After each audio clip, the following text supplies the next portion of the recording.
Thank you for watching Making the Mosaic. My name is Emma Jenkins and I'm a workplace and employment mediator. And today I wanted to talk to you about something which is at the heart of every conflict, and that is trust. I think so often when we talk about trust, we think about personal relationships with our family members, close friendships, or romantic relationships.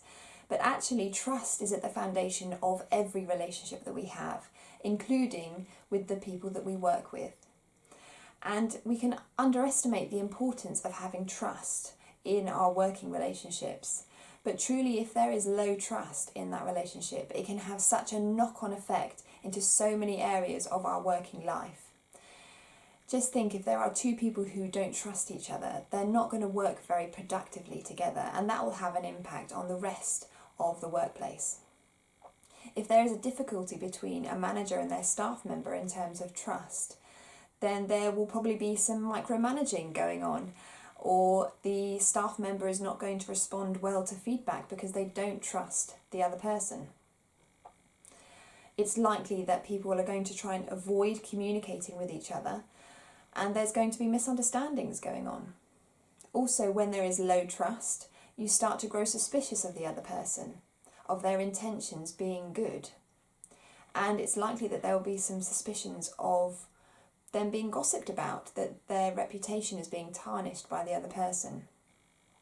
That's what happens when there is low trust. So trust is really important. It's really vital if you want to have a productive and positive working environment. When I was training to be a mediator, I was recommended to read the book The Speed of Trust by Stephen MR Covey. And in that he talks about how having high trust relationships can make things so much easier. When problems are had, they're resolved quickly. There aren't suspicions about each other, so things just get done quicker. Whereas on the other hand, if there is low trust, it adds so many layers of complication to any situation. He also talks about trust having two components, character and competence. So when you think about character and trust, if you have high trust in someone's character, it's likely that you think of them as having great integrity, that they stick to their principles, that they keep their word, that they are honest. And maybe in terms of competence, if you have high trust in areas of their competence, that they do their job well, that they are effective in their role, they are good with other people, they turn up on time to meetings, and they probably have a good track record at work.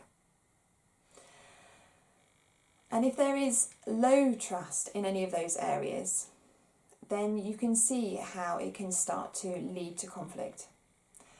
If I give you a real life example of someone who maybe doesn't turn up on time to meetings, then you're probably going to have low trust in their competency at timekeeping. If a manager doesn't follow through on a promise, then it's likely that you're going to have low trust in their character, their ability to keep their word. And if you have a colleague maybe at work who gossips about other people in the workplace, other colleagues or management, then it's likely you're going to have low trust in the area of character in terms of them being able to be discreet and keep confidentiality when it's important. So trust is really important. There is a saying that trust once broken is gone forever, and that would be really sad if it was true, but I think it doesn't necessarily have to be true. I think that if you are able to put things in place, you can start to build trust again when there is low trust. So I spoke about the book by Stephen MR Covey, The Speed of Trust. Well, his father wrote a book before called 7 Habits of Highly Effective People. And in that, he introduces the concept of having an emotional bank account. So this concept suggests that when you start a relationship, you start at neutral in that bank account. You start at zero. And as that relationship goes on, the other person will either make debits or credits to your emotional bank account with them, which equates to how much you trust in that person. So if someone does something kind to you, then that would act as a credit, as a deposit into that emotional bank account. Whereas on the other hand, if someone does something unkind, maybe they lie to you or they talk poorly about you behind your back, then that would act as a debit, as a withdrawal from that bank account. And in situations where there is low trust, then it's likely there's going to have been a number of debits made from your emotional bank account with that person. So there's going to be a number of credits that are needed to build up the trust again with that person. But I believe that is possible. And in the book, The Speed of Trust, he talks about having different things that you can do to build on trust. So first of all, by trying to start by assuming the positive with someone. And when you have low trust with someone, it's totally natural and understandable to find it difficult to give someone the benefit of the doubt. It's totally understandable. But if you're in a place where you want to build trust with them, then you almost have to make a choice to assume the positive, to give them the benefit of the doubt, to start the ball rolling on building trust with them.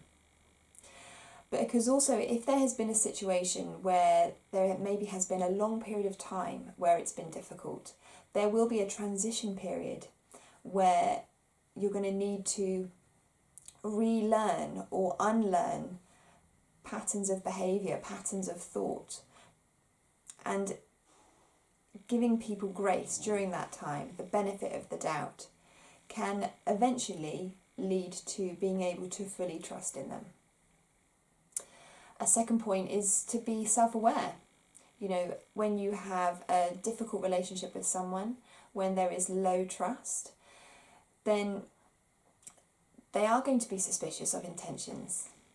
And so you need to be deliberate with your intentions. If you have made some debits from someone's emotional bank account with you, then you need to make some credits. You need to be deliberate and be really clear with your intentions so that there is no misunderstanding and there is no wrong perceptions of your intentions. Also, when there is low trust, when there is conflict with someone else, then it's natural for us to withdraw, to stop showing that we care.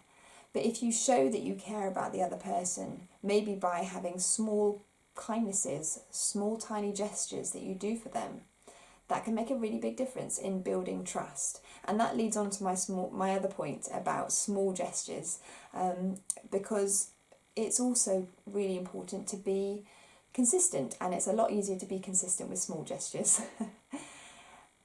Because if you are consistent in your behaviours, then it starts to create a new picture for the other person, and it acts like having a number of credits to that emotional bank account that eventually builds up that bank account and therefore the trust that the other person can have in you. In the book The Speed of Trust, it talks about behaving your way out of a situation rather than trying to talk your way out of it, because people will notice behaviours.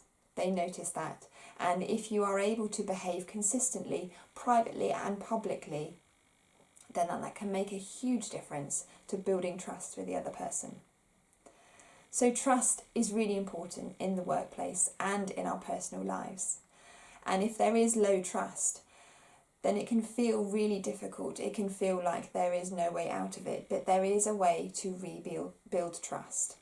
And if you notice that there is difficulty in a relationship with someone, try to see what area, whether it's character or competency, what area is there a low level of trust, and then you can know how you can build on that area of trust. And also following those small tips that I've given on starting to rebuild that trust with another person. If you want to know more about mediation, about workplace and employment mediation, or about the training that I can provide on communication and conflict prevention, then please do get in contact. You can go to my website, www.mosaicmediation.co.uk, and you can get in contact with me through the contact page. But thank you for watching. Have a great day.